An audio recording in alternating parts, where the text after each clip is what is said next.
For years, video gaming struggled to gain mainstream popularity.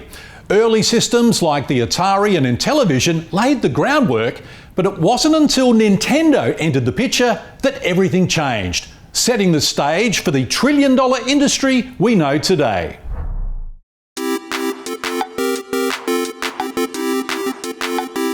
My earliest memories of Nintendo is probably my childhood. Friends would come over, we'd stay up all night, get pizza, get some soft drinks, and just, on the couch multiplayer. It was the best fun.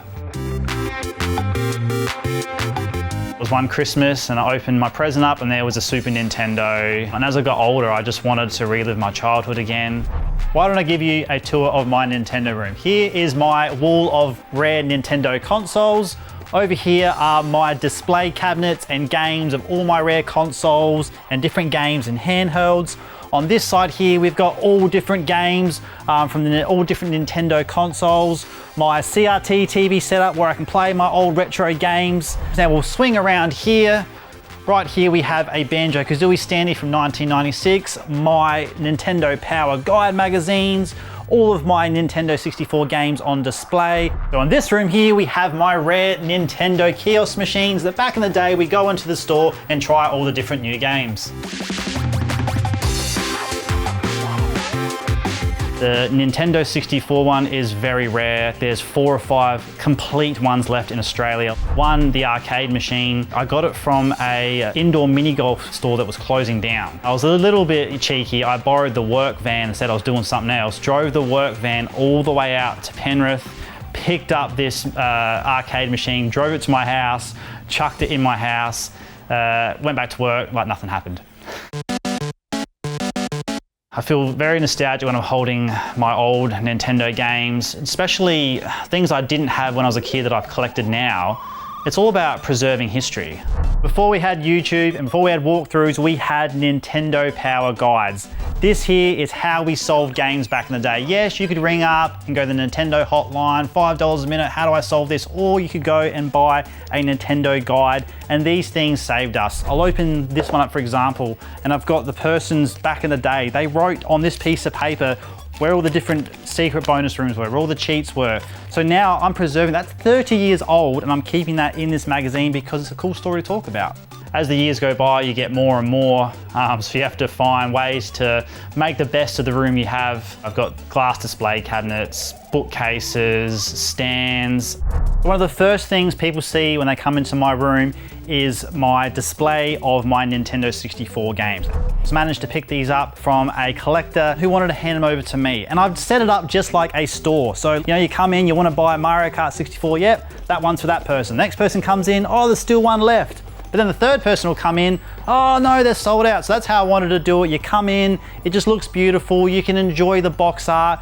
And yeah, I just love it.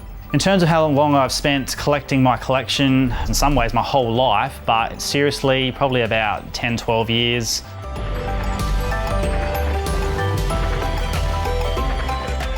Nintendo over the years have come up with some pretty cool ideas, but unfortunately when it comes to the Virtual Boy, this was not one of them. It didn't sell well because basically it just gave you a really bad headache. You'd get the game, you'd plug it into your ears, you have the controller and play away, but then after about 5 minutes, you had to take it off because the pixelation, it would give you a massive headache. It didn't sell very well. It came out in 1995 because we just weren't ready for virtual reality technology, but these days it's a cool collector's item and a great talking piece.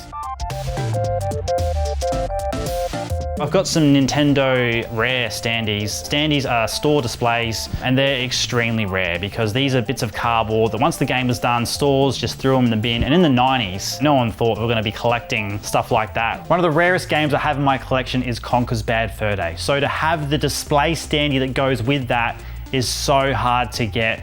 I love collecting Nintendo, I've got awesome things, but in terms of what I love the most, you wait till you see my Nintendo 64 collection. It's probably the biggest in the world.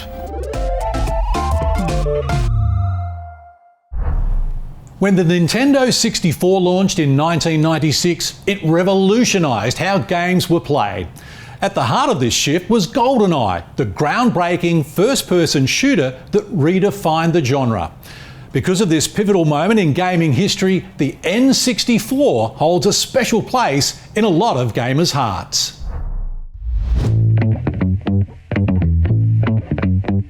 My rarest Super Nintendo console would have to be my Donkey Kong Country 5-game crate. Now this is a large, big box, but what makes this special, it's not just Donkey Kong Country, one of the best games of all time. Inside this console, yes, we get this one, but we also get Super Mario All-Stars inside the box. Really cool, really rare, and extremely valuable. Things I bought, say 10 years ago, maybe were a couple of $100. Now you're looking $600, $700, $800 for that same item. Things are just going up and up, nostalgia's going up and up, and people are just looking to buy back their childhood, really. My all-time favorite console is Nintendo 64. I'm continually looking for new Nintendo 64s. I've got almost 60 complete in-box Nintendo 64 consoles from all over the world. This is my Nintendo 64 Wall of Fame, I suppose I could put it. Some really rare Scandinavian Sweden consoles, this NHL 99 console, the Perfect Dark, the 1080 snowboarding one. They're from Scandinavia, Sweden, worth maybe $5,000 each, depending on condition. I've got a rare Zelda Ocarina of Time one from Belgium, 250 of them only ever made. If you're a Nintendo fan, you know that is the best game ever made. So that is probably the most sought after console I have in my collection. So the value is through the roof. When I first started collecting, I wanted to collect all 16 color variants of the Nintendo 64. The jungle green, ice blue, smoke gray, watermelon red, fire orange, a great purple. The hardest one to find is the Just Go 30th anniversary one. It's grey with a transparent white.